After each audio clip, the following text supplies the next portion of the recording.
नमस्कार मित्रों, कैसे हैं सभी। तो आज हम टीजीटी पीजीटी जैसी अन्य प्रतियोगी परीक्षाओं के लिए महत्वपूर्ण उपसर्गों का अध्ययन करेंगे। उपसर्ग किसे कहते हैं? जो शब्दांश किसी धातु अथवा धातु से बने हुए संज्ञा शब्द या विशेषण शब्दों के आदि में जुड़कर अर्थ को बदल देते हैं, उन्हें उपसर्ग कहते हैं।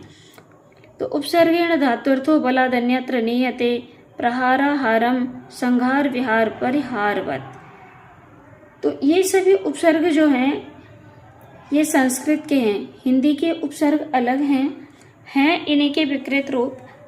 संस्कृत के उपसर्गों की संख्या 22 है जो कि यहाँ दी गई है। संस्कृत के व्याकरण ग्रंथों में उपसर्गों की संख्या 22 बताई गई है, जो इस प्रकार है।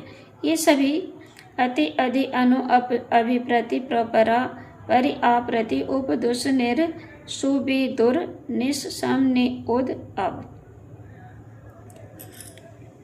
तो इस प्रकार से ये 22 उपसर्ग हैं सभी।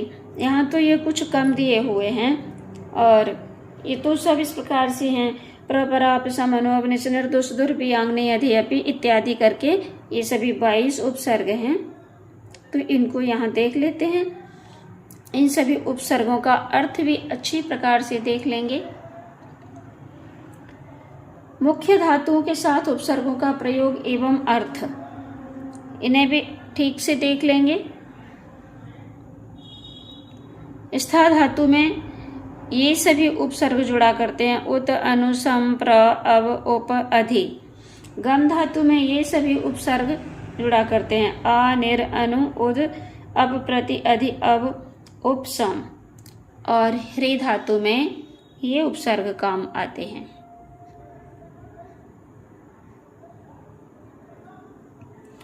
आ अनु अप परि वि आ प्र बि उप आ उद आ सम आ इत्यादि जो उपसर्ग हैं ये सभी ह्री धातु में काम आते हैं। यहाँ भी देख लेंगे। भू भव, इनका अर्थ होता है होना। तो भू धातु में लगने वाले जो उपसर्ग हैं वो ये रहे। प्र अनु परा सम अभि उद परि प्रा दुर आ बिर इत्यादि।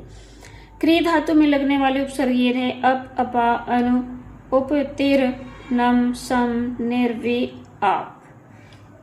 ये सभी क्री धातु में लगते हैं। और चर धातु में लगने वाले उपसर्गों को भी देख लेंगे और इनसे बनने वाले धातु रूप।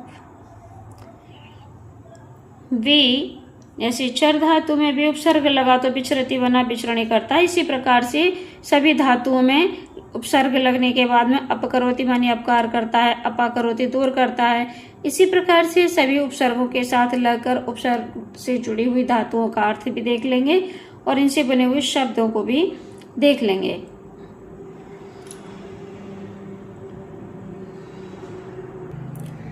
बद्ध धातु में ये सभी उपसर्ग लगे हुए हैं और उपसर्गों को लगने के बाद में जो रूप बने हैं वो ये रहे, इनका अर्थ ये रहा।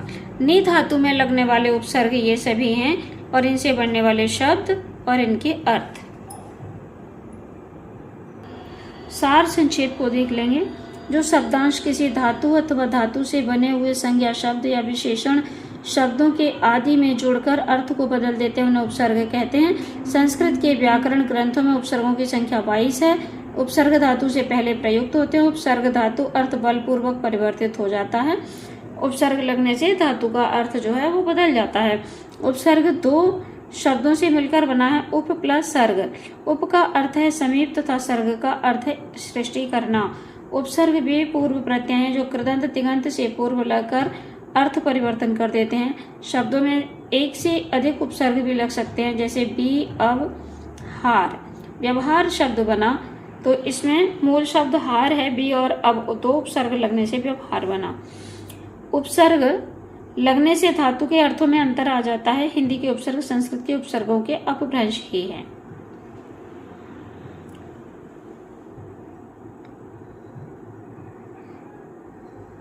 उपसर्गों से संबंधित वस्तुनिष्ठ प्रश्नों को देख लेंगे। उपसर्ग कहाँ लगते हैं? उपसर्ग धातुओं से पूर्व। धातुओं के पूर्व उपसर्ग लगने से धातुओं के अर्थ पर क्या प्रभाव पड़ता है? अर्थ बदल जाता है। उपसर्गों की संख्या कितनी है? संस्कृत में 22 है। निम्नलिखित शब्दों में कौन सा उपसर्ग जुड़ा है? आगच्छति में आ उपसर्ग है, प्रहरति में प्र उपसर्ग है, आविष्करोति में आव उपसर्ग है।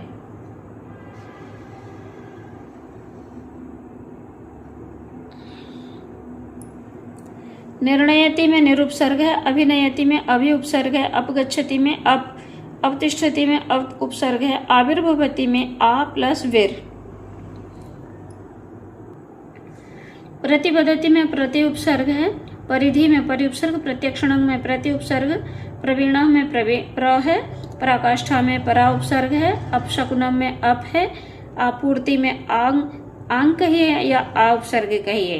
पूर्ति शब्द में आ उपसर्ग लगने से या आंग उपसर्ग लगने से, ये आंग उपसर्ग में गा का लोप होने के बाद आ ही बचता है, तो आ उपसर्ग लगने से आपूर्ति शब्द बना।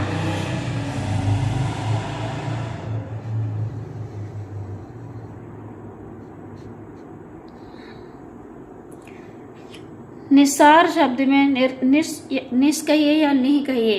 विसर्जनीय से साह से विसर्गों का सा हो गया तो निस बना। सम्मोहनम, इसमें निस उपसर्ग है, सम्मोहनम में सम उपसर्ग है। निम्नलिखित धातुओं की सही अर्थ छांट कर लिखिए।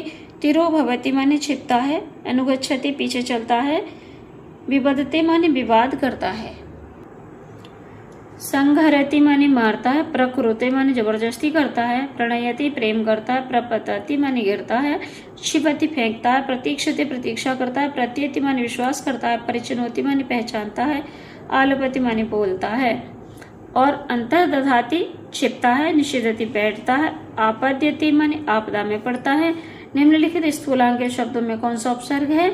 रामः रावणे प्रहरति प्र उपसर्ग है, बालकः फलम आहरति आ उपसर्ग है, चोरः पथिकस्य धनम अपहरति में अप उपसर्ग है, युवकः उपवने विहरति में बी उपसर्ग है, रामः राक्षसान् संहरति में सम उपसर्ग है।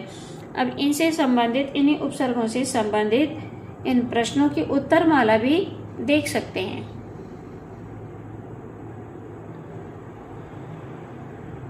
यहाँ हमारा उपसर्ग का टॉपिक पूर्ण होता है।